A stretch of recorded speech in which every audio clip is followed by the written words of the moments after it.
And then the interior. This is definitely a fairly intricate piece. Oh, that's too bad right there.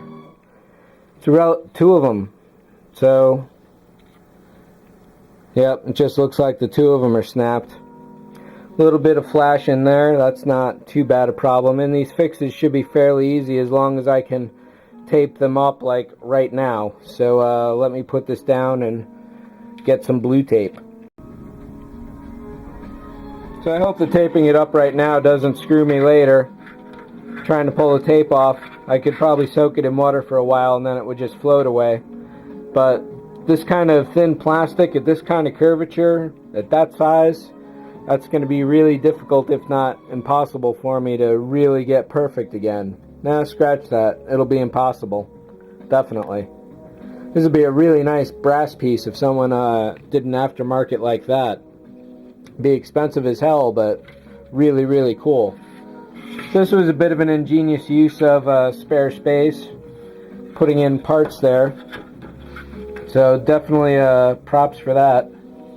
It's a really good idea. Yeah, I don't know that I can say too much about the interiors here. Definitely a lot of open space, and it'll just be a matter of starting to plug the pieces in. Let's take a look at the directions one last time here to see how that goes.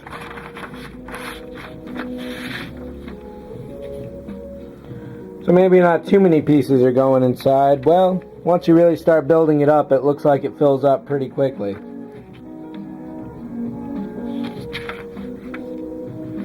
That's definitely crowded in that shot there.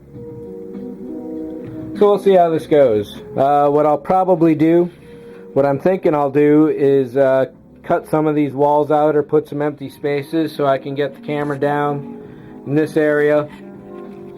Maybe even make it so I could take it apart in thirds. Don't know, if I got two models, then it would definitely be worth experimenting on one, that's for sure. So that brings us down to the really delicate pieces.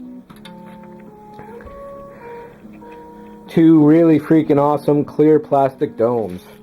They look just about flawless.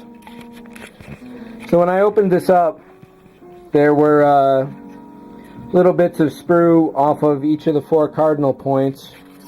The other two, or that one, completely fell off at a mere touch, or was broken off rather, because Robbie was loose as well. This one broke off. Basically, they're just either cast really well, or you could say they're not so well, but basically it takes nothing to get them off there, and it's a really, really clean slice there. So if I build this as just an interior, this has to be painted over, or an exterior rather. And I really hate to paint over a really great piece of plastic like that, but I guess that's the way it'll go. There's a little deformation in the plastic. It's probably not going to show up on camera. It's essentially negligible overall. Really nice job on that. A couple of the smaller pieces here. Robbie is completely crystal clear, so that would be good to put a blue LED in that. Then I haven't seen this part of the plastic yet. Wow. I hate to touch it. There's sort of a dent right in there. It's a manufacturing thing. One tiny scratch.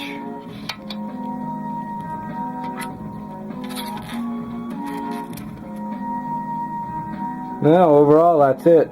I expect every piece is probably going to have one minor flaw. Well, there's two of them there actually, a pair. Let's see if I can... Yeah, probably the best way to see them is just glancing over this way. If your camera doesn't pick it up, then you have to take my word for it or go and buy one yourself. It'd be interesting to know if that's standard for all of them or not. So, yeah. Let me get some tape going here and see what this thing looks like. That's pretty much it for all the parts. I'm going to put all these small ones in a plastic bag immediately, so it's just those two bowls going on. And everything else is going to get rebagged. The interior is, is definitely a long-term job, but the exterior I could probably knock off relatively quickly. Maybe even by the summer, I think. So give me a minute here and I'll see you in a second.